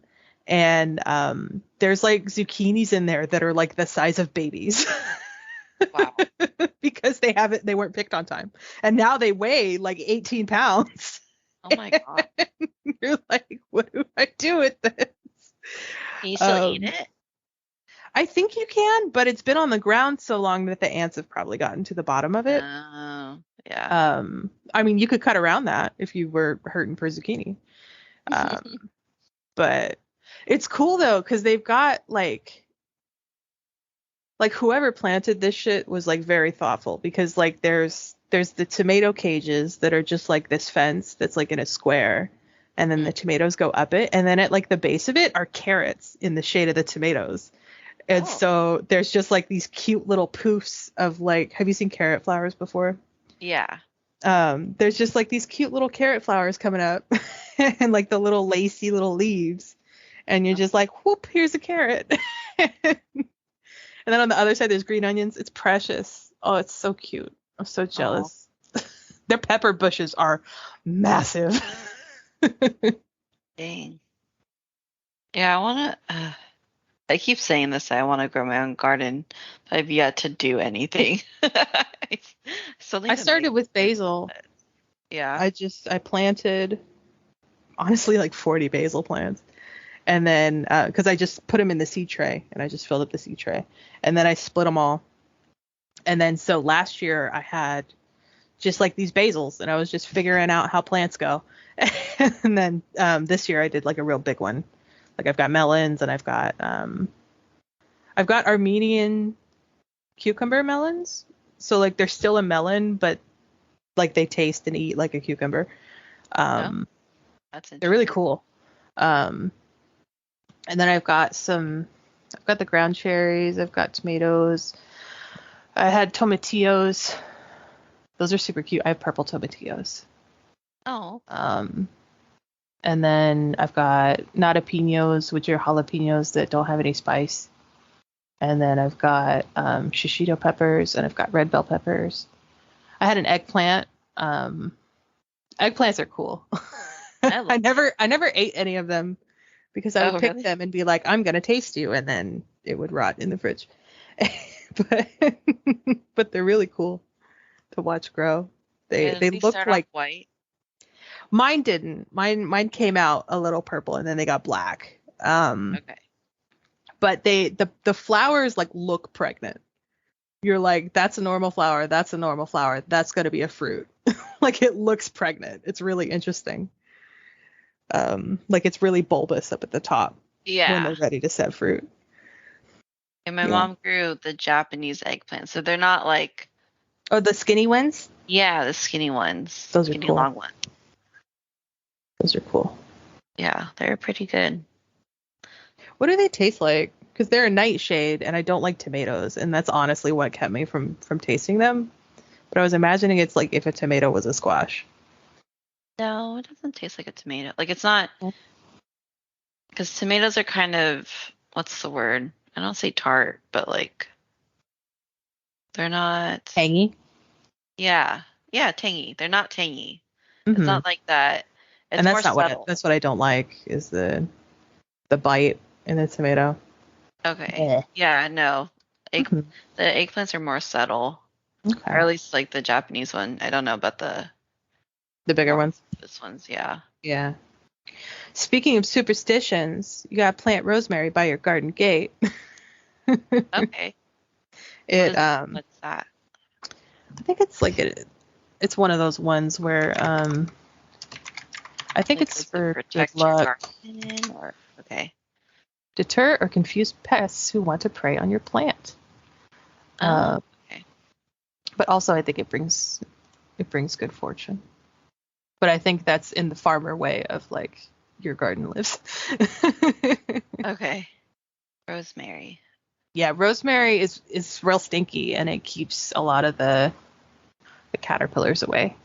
Okay. And then lavender is good luck, but don't lick your fingers after playing with a lavender plant because it is so bitter and gross. Oh, really? Yeah, I had been making a lavender wand and I my fingers just go in my mouth. It's like a fidget thing. And lavender oil does not taste good. Don't people make food using lavender? Lavender flowers. Oh, okay. But like the oils, like if they're really concentrated, like if you've been rubbing on it a lot. Yeah. Okay. I didn't know that. Yeah, it's not tasty. The flowers are a lot more subtle. And if you bake it helps. But like in cookies and tea and stuff. Okay. Yeah. I didn't know the oils were bitter, but it's not yummy. Not yummy. Good to know. Good to know. Basil, it smells awesome for one, but if you let it go to flower, the bees are all over it. It's awesome. They're so cute. Because it's these little delicate little white flowers, but they come up in like a stalk. And it looks like a lavender. If a lavender like was spaced out and kept going, and they've got these delicate little white flowers and they'll just be covered with bees. They're so pretty. And they attract love, passion, luck, wealth, and beauty to your home.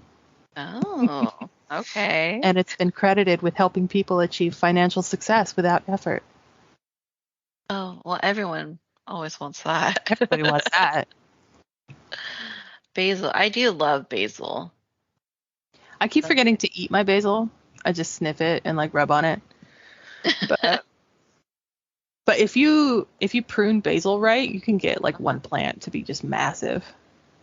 Okay. Like my basil plants are gigantic because I just kept pulling the flower heads off.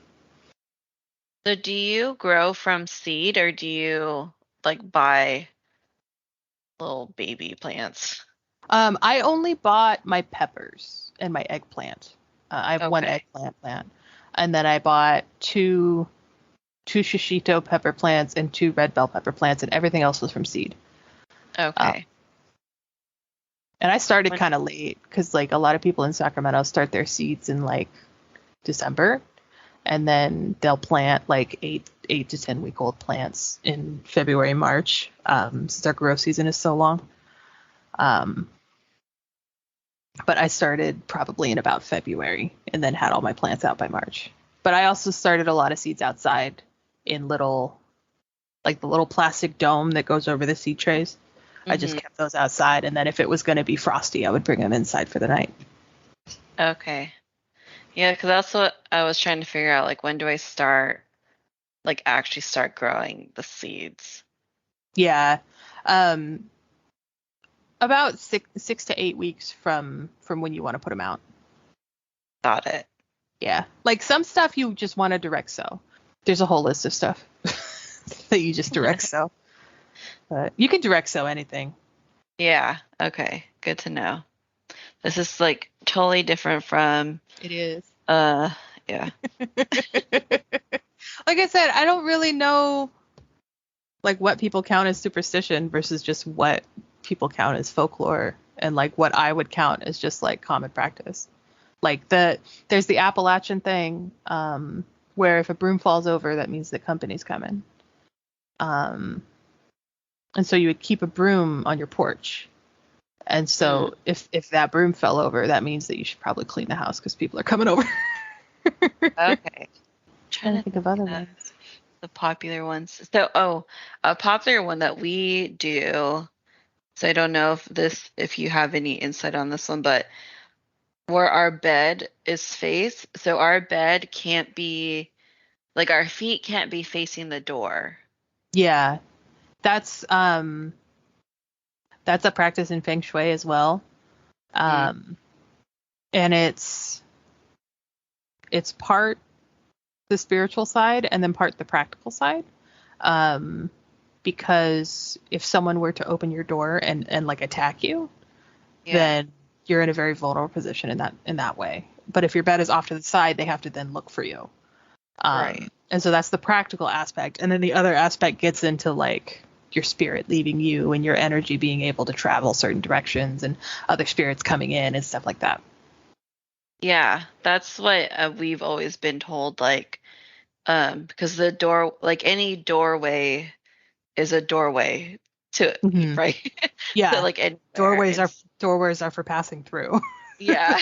Yeah. So the spirit can go through your doorway and grab your soul through your feet or something like that. Yeah. And so you never face your feet towards the door. So no matter where we live, even though we're like not like crazy religious or anything like that, we've always made sure our bed never faced the door. Yeah. Yeah. And then there's also like you don't point a mirror at yourself when you're sleeping. And you don't want a mirror on like on the other side of your door when you open your door, because your energy is always projecting out. Especially when you're asleep, you're more sensitive to that energy. And so if you're asleep and your energy is projecting, the mirror is going to push it back at you and you're not going to sleep very well. And then, if you're putting in flooring, your flooring should always go in the same direction as your door. So if you open your front door, the flooring should be vertical away from you and not horizontal, because it's just a dead stop for the energy if it's horizontal. Oh, interesting. And so if you look at most houses, they'll be that direction. And if they're not that direction, if you walk in, it feels different. Yeah, our flooring is that direction. Yeah. But you also like, you don't know if that's like, I would call that like energy practice. I wouldn't call that a superstition. And it's also like aesthetically a practice. Yeah. I guess I've never really been in a house where, you know what, I'm going to check it's my not mom's really house. common. A lot of people also, if they live on a corner, or like if their house is at a dead end, they put mirrors on their porch because there's traffic coming at their house constantly. And so you redirect that energy and calm the house down. Okay. There was a house on the corner of when you're going up to Grizzly Flats. There's a split that goes up towards Sly Park and then up towards Grizzly Flats. There's a house on that corner that dead ends where the road to Grizzly Flat is, and there was mirrors on their porch all the time. I don't think I've seen that, but it's a big white house. I don't think the mirrors are there anymore. I think the house has changed hands. Oh, okay. But it's by the there's a restaurant right there that changes hands all the time, and then there's like a big empty lot that they don't want you to park in, but everybody uses as a turnaround spot. Yeah, I think I know what you're talking about. It's a big white house with like a wraparound porch. Yeah. Interesting. I never noticed that. Yeah. This was like 10, 15 years ago that the mirrors were there. I don't know if they're still there. Okay. I think I remember somebody saying that they sold the house. Okay. Well, yeah, and then so for us, if you move, right, and move into a new house, the first thing you bring in is a bag of rice.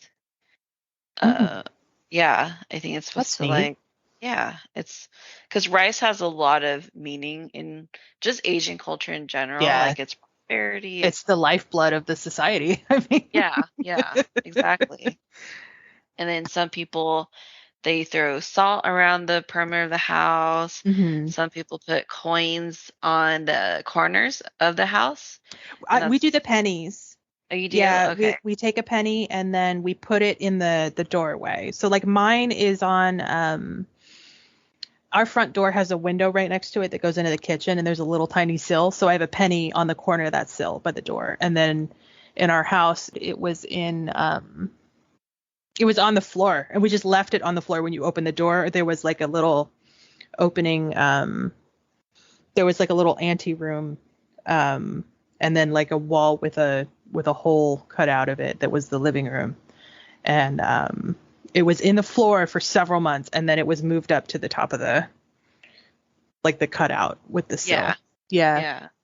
When I was looking for houses, there was a house that I really wanted. I had pee that I had acquired from myself, and I would distribute and sort of piss around the house and be like, this is mine now. It didn't work the first time, but it worked the second time. That's funny. Yeah. So you put pennies in the corners? Well, just any type of coin. Oh, okay. You just put coins, and it's the corners of the house. I don't know why it specifically corners, but it's corners, and that's supposed to like help with prosperity and all that. Yeah. Yeah. And then what's the other thing? I know you bring fruit for the spirits. Oh, that's nice. Yeah, because every house, every area of this world, because we've just, humans have been here for so long. We've been here for tens of hundreds of thousands of years. Yeah. So well before anything was written down. Yeah. So even if you live in a new house, your house is still on land where someone probably lived. Yeah, somebody touched it. Yeah. So that's why it's like, well, they bring the fruits into to just like as an offering because you are in their space because, no matter where you go, there's just going to be spirits, and one day that's going to be your space, and then hopefully they'll respect you. Yeah. So there's that. What's the other thing? I know that like I can't remember what else you're supposed to do when you move in, but I know it's mostly the rice thing, the coins thing, the salt thing, the fruits. I think that's all I can remember. I know old like 1800s one was that you would make little pouches. I don't remember what went into them because I think it was different every time. But you would make little pouches and bury them on the outside of the house at the corners, or even just the property, to like establish a perimeter and protect the stuff inside. Oh, okay. And then there were little dolls that little cloth dolls that you would make, and you would put them inside the walls to keep the family together. Oh, interesting. Yeah. You put cloth dolls inside the walls? In the wall of the house, yeah.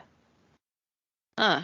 Because houses used to have like big gaps between the outside wall and the interior wall of the rooms, because like they didn't have insulation, and so they made air insulation. I wonder, because Brandon's worked on some of those like Victorian houses downtown, so I wonder if he's ever seen a cloth doll. My mom has one. This one isn't that old. Like it's clearly, if you look at it, it's not. It can't be older than like the 60s or 70s, but it's very, very well conditioned for even being that old. But some guy found it in a wall and is like, "Hey, we're knocking this place down. Do you want this?" And gave it to my mom. It is the sweetest little thing. Like it's black cloth, and then it's got like a black gingham dress on and a black head scarf thing. And then it's got like a little black baby doll, like baby compared to the other size of the doll. And like you hold this thing and you look at it and you're just like, oh my God, aw. Like it just feels so open and precious and loving to hold it. Yeah. It's a very sweet little thing. Did she keep it? Yeah. Yeah. The guy gave it to her because he was like, we're knocking this house down. So you're the type of person who would want this. Do you want this? And my mom was like, fuck yeah. I don't know her name, the doll's name. Yeah, she has her. She uses her for doing spiritual cleansing and lumpias and stuff. Oh, cool. Yeah. Limpias, not limpias. Yeah, I was like, wait, egg rolls? Limpia. Lympia. I said lumpia, okay. But lumpias are just delicious. Yeah, I was confused there for a second. I was like, does that have another meaning? Nah, limpia. Yeah, okay. Oh, like the Spanish word for cleaning. Yeah, it's a spiritual cleaning. Okay. Oh, cool. Yeah. And I use dolls for cleaning or for spiritual cleaning. Well, if you can't get a hold of the person, like if they live elsewhere, it's a long distance thing. Oh, okay. Yeah, so you do like a representational one on the doll. I see. Okay. Yeah. That makes sense. I don't know if Filipinos or like in our culture if dolls have any significance. Most cultures something with dolls happens. Not necessarily like baby dolls, but it's I mean it's the easiest base for anything. Like I made this thing that looks like me, you know? Yeah, exactly. So it's the easiest thing to attach meaning to. Do you have a favorite like superstition? I know like it's hard for you to differentiate. Yeah, it's hard. It's difficult. Like I don't know if you would call saging your house one because like it actually makes a difference. Like to me at least. That's more of a practice. Yeah, exactly.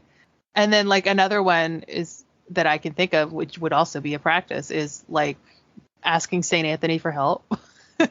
Like you say, Saint Anthony, please look around. Something that's lost that now must have to be found. Whenever you're looking for something. Yeah. And like if you just can't fucking find it, then you do that. But everything that I would do, I would label as a practice. Maybe I have one that I break all the time, and that's probably why I can't sleep. There's a mirror in my headboard. Oh. But I've always been a bad sleeper even before that. Yeah. I don't put my feet by the door just because it's feng shui, and you don't. For the same reason you don't like face away from the door, like you don't have your head on the same wall as the door unless you're tucked away in a corner. Like say you were sleeping on a couch and the couch was oriented in such a way that your head would be towards the door. You don't do that because if somebody breaks in, then you want to be facing them and ready to fight as soon as possible. You don't want to like whip around and stuff. Right. And then spiritually, you know, same difference. You want to be oriented in such a way that you're prepared. Yeah. Does feng shui count as a superstition? or is it a practice? Because I know that's part of feng shui. I think that's more of a superstition because when I think of a practice, it's like an activity that you do for an end result, whereas like feng shui is like you do this so that this doesn't happen. I don't know if that makes sense. Yeah. Oh yeah, like with a specific goal or something. Yeah. I don't know. I think I do the see a penny thing. But also I don't know how much of that is just me being a little magpie. Like where if you see a penny on the ground, you're like, that's my penny now. Good luck. Yeah. Good luck, penny. Oh, mantises and ladybugs. If I find those in my garden, I let them chill because they're good luck. Yeah, that's a big thing for us. Yeah. I think that's a universal thing. Like I remember like in elementary school, some kid killed a praying mantis and everyone's like, oh, rude. Bad mojo. Yeah. Mojo. Yeah. Bad juju. Yeah. Yeah. Juju. Yeah. Bad juju. And like everyone like didn't want to like be around that kid. Also, like what an asshole, because praying mantises are so cool, man. Yeah. It's like, and they're so like anthropomorphic, you know. Like they're so close to being people shaped that like why would you do that? Yeah. It was very like dramatic. Like everyone just gasped. We're all like little kids too. Yeah. It's also like it's a big bug. So like it's not like squishing an ant or a roly-poly or something. Like it's like bigger than most of your fingers. Shoe. Especially like, at that age, it's like the size of your hand. Yeah. That's like violence. Yeah. I mean, he wasn't the nicest kid, so not surprised, I guess.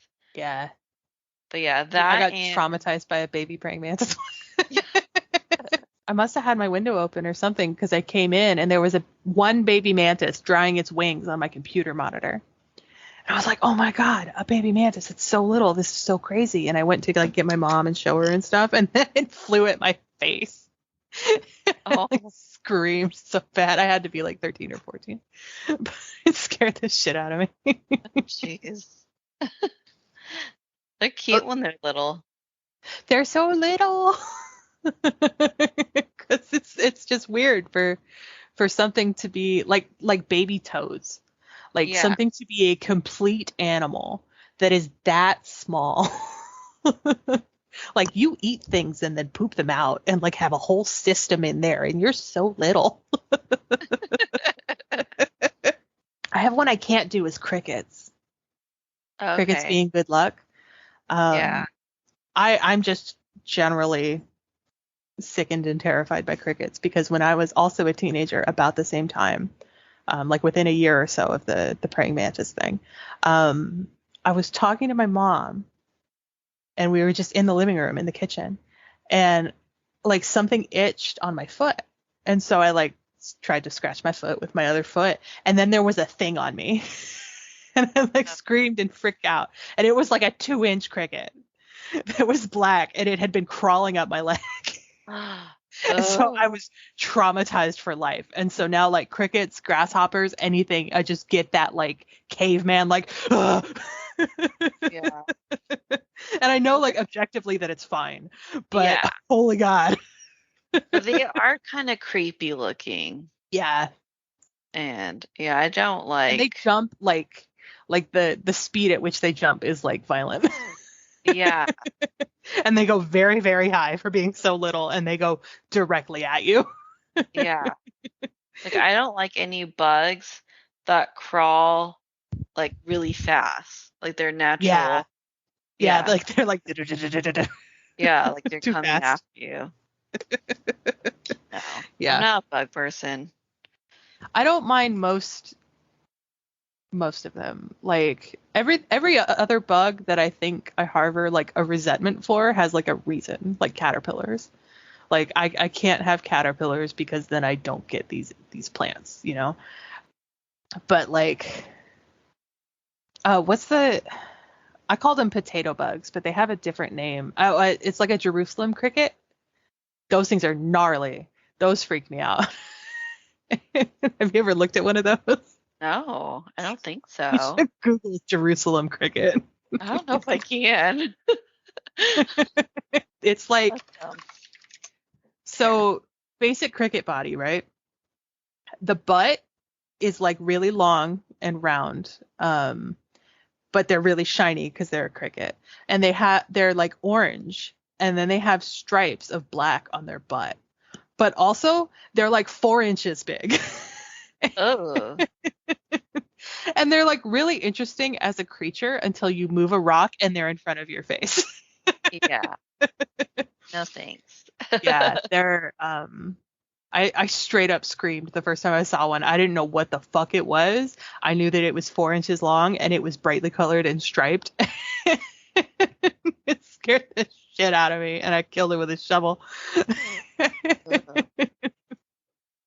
Yeah, I was telling my friend I have this habit.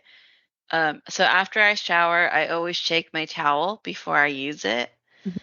And it was because in the Philippines, when I took a shower once and I grabbed my towel, a centipede or a millipede, whichever one, like came or was on my towel and it freaked me out. And so because it's like it's like a tropical area and it's very humid and they have huge bugs, and they come out of the drain sometimes, and you don't notice it. Yeah. Freaked me out, and like and it fell and then went into the drain, and so like it was like I have a hard time. Like I It could don't come step back at on any drains. moment. Yes, I don't step on drains. I shake my towel every time. Even though it has not happened at all in America, I still do it just to be extra certain. No, I would do that every time. Yeah. So I always shake my towel every time I get out of the shower. And I have not stopped doing that since then. And I think I was 7. I just can't. I have to make sure there's no bugs there. Those things are also fucking massive. Yeah, they're huge. And you're like naked and like yeah, I'm like vulnerable. all exposed and vulnerable. Yeah. And also little. Yeah, exactly. In a foreign country. Yeah. Yeah. That's loud and has mysterious noises. Yeah. It's so oh my god, the insects in tropical areas in general are just nasty and massive. And like they're all specially designed for their area, which means that they look crazy anywhere else. Yeah. Like everyone's just used to it, and I'm just like, no, this is not what we have in California. Yeah. This does not exist there. Yeah. If it does, it's not this massive. Yeah. Yeah, our centipedes are an inch and a half long. Yeah, they're tiny. And like they're gross and scary, but they're an inch and a half long. Yeah. Like, they're not like 9 inches of gross bug thing that's gonna crunch when you step on it. Exactly. Like I will never forget that. And like another thing, what was the other thing? Oh, cockroaches. I mean, everyone hates cockroaches. Yeah. But specifically, like I know the sound of a cockroach because it crawled on my face. Oh no. In the Philippines also, and they're also massive there. Yeah. And I remember that sound vividly. Like I could still, like sometimes I have nightmares about it. Oh no. And I woke up one night here in our current house because I think one of our neighbors like has a cockroach like problem or something. I don't know, but they're really prevalent in Sacramento on either end of the summer because they come out looking for water. But our cockroaches are like little. Yeah, they're tiny. They're not like Becky's cockroaches or foreign cockroaches. They're just like little water critters that just like they might end up in your house, but they're not like going to eat your food. Yeah. Unless you leave your food out. We just had like the one, but I just remember the sound. And so I woke up in the middle of the night and I heard that sound specifically. And I was like, oh no, I know exactly what that is. And I like turned my head and it was on the wall next to my face. And I just like jumped up and then I was just like yelling at Brandon. It's like, you have to get this out. And he like he was like half asleep and he didn't even care. Yeah. He's like, it's fine. And I was like, no, now or else I can't sleep. Yeah. Yeah. We get I mostly see dead ones in the house, but like it's like once in a month I'll see one. But I also, because all of my plants are on the porch, and there's like a lot of hidey holes, and then the pots all drain. They like to hang out in the plants. And so there's a lot of them on my back porch, but I've only ever seen, like we've lived here for 2 years. I think I've seen 5 max inside the house, and only one of them was alive. And my cat made sure that it wasn't alive for very long. Yeah, they're not like threatening, but you're like, that's big and in my house. Yeah. It's just that sound. Like, I don't know why. Like, I just remember the little skitters. Yeah, it's like a distinct sound. I don't.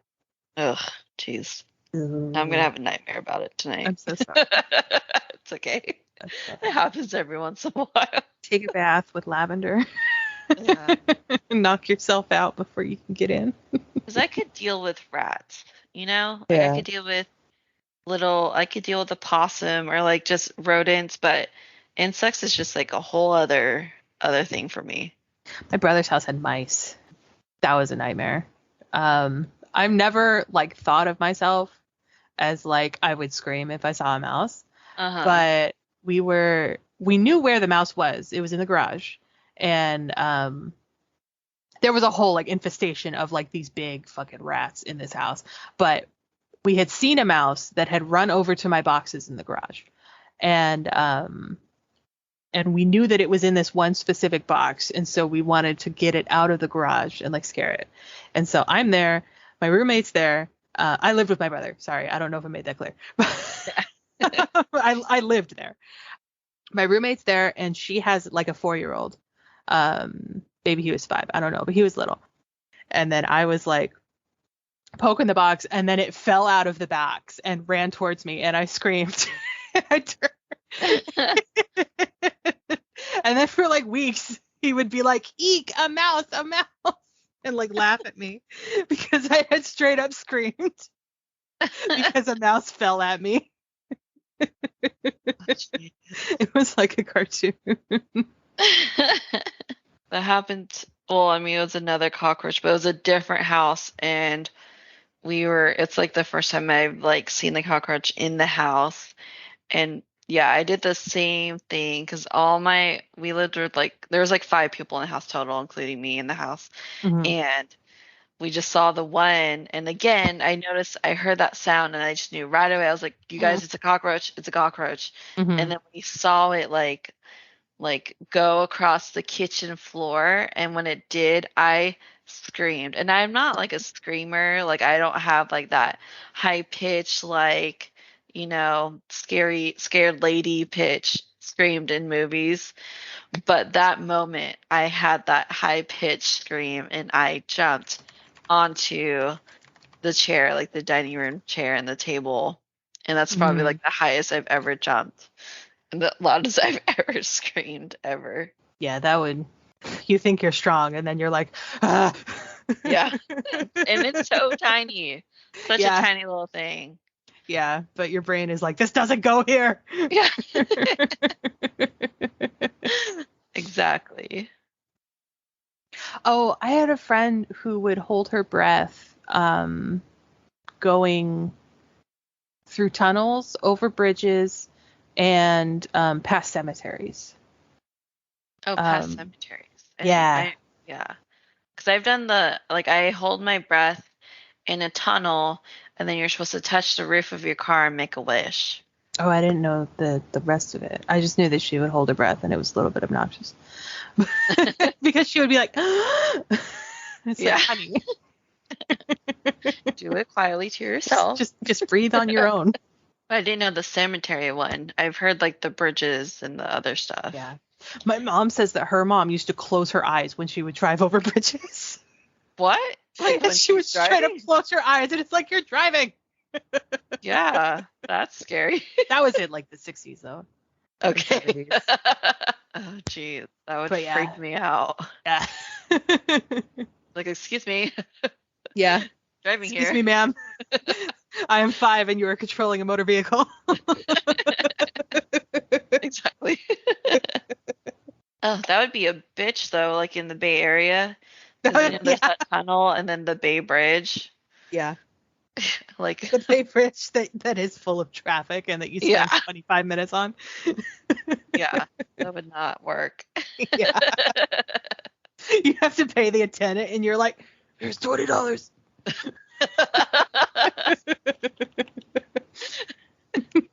That's funny. Hopefully she doesn't go to the Bay Area often. Yeah, well, they were in Kentucky. Okay, well then they're fine. Just tell them that don't go to San Francisco or go around. No, she's gone. Around the Bay. But yeah. If you ever want to talk about, I'm sorry that I don't have a lot of superstitious stuff. Like I said, it's just not a thing that pings my radar as being a superstition. And like a superstition, like in my head, I'm like, do they mean like when? I know that you mean like passing under ladders and stuff like that. But like I said at the beginning, I sort of run out after like 5 or 6. Like there was one where you don't open umbrellas inside. And like it's bad luck, but that's because umbrellas used to be super dangerous. Like they used to be spring loaded, and if you open them inside, they might break a bunch of shit. And like a broken mirror like there's glass everywhere. That's super dangerous. Yeah. And so I always know them in like a very practical sense. Mm-hmm. But like with black cats, like black cat crosses your path, it's bad luck. But usually black cats are more like they signify some kind of change. And then people are like, things are changing. And then they're mad that things are changing. Where it's not necessarily really like change. Yeah. Yeah. Or the kitty might have to go that way. You know? Yeah. Like more literal, like the cat might have to get over there. Yeah. I mean, they were born that way, so yeah, they didn't get to pick the Sorry, they got too much melanin. It does make me sad that people hurt black kitties. Like right now, a lot of shelters won't even adopt black cats. Really? Yeah, because people do terrible things to black kitties. Oh. Yeah. Oh. Okay. Yeah. That's sad. It's very sad. People are very, very cruel to black cats for no goddamn reason other than the fact that they're black cats. So also, if you know people with black cats, or if you get your hands on a black cat or anything like that, make sure that they don't let them out in the fall. The fall? Well, and around Halloween. Like mid-September into November. Yeah. You want to... People try to like... People will straight up kidnap your cat and do things to it. Okay. Yeah, it's not a good time. Jeez. Yeah. People are crazy. People are horrific. I don't think anybody should let their cats out, period. But it's a thing that people think that they have to do. Yeah. And then other people take advantage of it. I think most people I know, their cats are indoors. I don't know a whole lot of, like, the only people I know that have outdoor cats are people who like adopted a stray and they're like, yeah. Well, like my neighbors, like I have cats that come through my backyard all the time. There's a big pile of cat shit in my front yard because it's like the neighborhood potty. Jeez. But they're an ecological nightmare. Like they murder so many endangered birds all the time. Oh. And like they're super bad for the landscape. So if anybody's listening, all cats should be indoor cats. And if you think that's unnatural, maybe don't get a cat. Maybe build them a catio, but don't let them just outside. It's not good. It's terrible for bird populations. It's terrible for the environment. Don't do it. Love your kitty from the inside. And if you can't scoop a poop box, don't get a cat. Interesting. I didn't know that about cats. Oh, that's a superstition. Don't let cats around pregnant women. Okay. Because well, like medically, it's because some cats have this thing called toxoplasmosis, which is a microbe that infects people and makes you obsessed with caring for cats and like dealing with cats, but it's really bad for fetal development. That's an actual thing that happens. There's a microbe that makes you obsessed with cats and caring for cats. And it tends to hang around in the cat poop if you let it sit around for a few days. So as long as you change your litter box, it's fine. But that is an actual real medical thing that happens. But also people think that if a cat sits on you and your belly, it'll take your soul into baby soul. And then because cats want to like establish dominance by sitting on you, but they'll sit on your chest and like look into your soul. Okay. And they like lay on you and like look at you. And some people, that's a superstition that they're taking your soul. So don't let them do that. But they're not. They're just snuggling. And you just pet them and you go to sleep. But yeah, medically, if you get pregnant, a lot of people will recommend that you not change the litter box. That you have somebody else do it. Okay. Because of toxoplasmosis. Okay. Yeah. I wonder if my sister-in-law knows that because she has a cat. But I mean, she already had her 2 babies, so I guess she's it's fine. not usually a problem. Like as long as you like change the litter box at a normal pace, like, or if you scoop it right away, it's fine. Okay. I have ADHD, so I'm really bad about cleaning the litter box. But I'm also not pregnant, so it's fine. Yeah. You're all good. And also, if your cats don't go outside, then they have a significantly less chance of picking up that microbe from somewhere. So unless they came to you with it, it doesn't like spontaneously happen. But so indoors. Indoor kitties. I know I'm going to harp on that a lot, but that's because superstitions have to do with cats. But anyway, it's now 2 hours and 20 minutes, and I'm sorry. It's okay.